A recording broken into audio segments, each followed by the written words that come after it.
the weight mg which is acting in which direction, vertically downward direction. Okay, and this is nothing but what, आपण इथे म्हणू शकत नाहीये की इथे आपल्याला नॉर्मल रिएक्शन मिळेल, कारण का आपण इथे कसा आहे तो, it is connected to the rigid support. Hence what, this is the weight mg acting in downward direction and here the formation of the t for the tension form झाला आहे कोणासोबत, रिजिड सपोर्ट सोबत, and tension has to be resolved into two component, vertical component and second is horizontal component. The horizontal component is directed towards the center and this is nothing but the vertical component of the pendulum. Okay, let's come towards the derivational point. Okay, हीच figure आपण खाली draw केलेली आहे.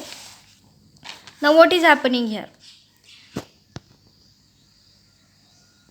As here the motion of the bob is horizontal circular motion. Okay, two forces are acting here, horizontal and second one is nothing but the vertical. Okay, hence this is nothing but the resolution of the force in two components, vertical components and horizontal component. मग कोण कशाला balance करते हे आपल्याला लगेच लक्षात येऊ शकतं पा. This is nothing but here T cos theta. Cos theta कोणाला बॅलन्स करतोय, एम जीला. एम जी म्हणजे कोण आहे, वेट आहे.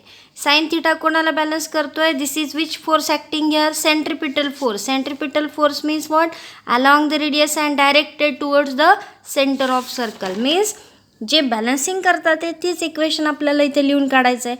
T sine theta balance by the centripetal force, what is formula, M R omega square. T naught cos theta which is equal to mg which is nothing but the weight acting in downward direction. Divide equation 1 by equation 2. हे हे जे explanation आहे ते तुम्हाला समजण्यासाठी लिहिलेलं आहे. Actually एक्सप्लेनेशनला आपल्याला मार्क गिवन नसतात, डेरिवेशनला मार्क असतात. Equation 1 divided by equation 2. Okay, T not getting cancel, this is nothing but the tension. This is mm should getting cancel, r omega square upon g sine theta upon cos theta. आपल्याला माहिती हा tan theta होतो आहे, पण आपल्याला थोडंसं modified फॉर्ममध्ये घ्यायचं आहे. आपल्याला फाइंड आउट करायचा आहे time period. Okay, time period find out करायचा आहे. जी जो आहे तो सध्या डिनॉमिनेटरला आहे, शिफ्ट होईल न्यूमरेटरला. R is shifted to the denominator.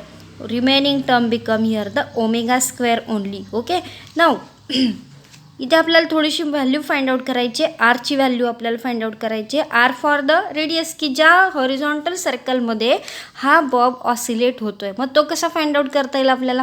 The first thing, what is here the sine theta. हे अँगलला धरून जाऊ आपण. What is the sine theta, opposite side upon hypotenuse. Okay, hence this is nothing but the sine theta which is equal to opposite side is R and hypotenuse is nothing but here the L. L is what, length of the string. याच्यावरून आपल्याला R find out करता येतो आहे. R is equal to L sine theta. Okay, hence we get here R is equal to N sine theta. Put that value here in this equation. Okay, omega पाहिजे आपल्याला, taking square root on both side.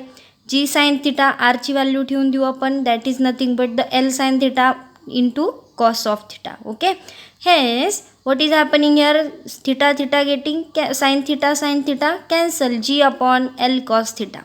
Time period काढायचा आहे. T is equal to 2π upon omega. 2π into ओमेगाची value ठेवून देऊ आपण इथे, L cos theta divided by G. This is nothing but the time period of conical pendulum आणि त्याच्यावरूनच आपल्याला फ्रिक्वेन्सी फाइंड आउट करता येईल. N is equal to 1 upon T. ह्याचाच रेसिप्रोकल घ्यावा लागेल. 2πचा काय होणार आहे, 1/2π. जी डिनॉमिनेटरला शिफ्ट होईल न्यूमरेटरला, साईड चेंज होतील. G divided by L cos theta. Now this formulas are very important to solve here the problems.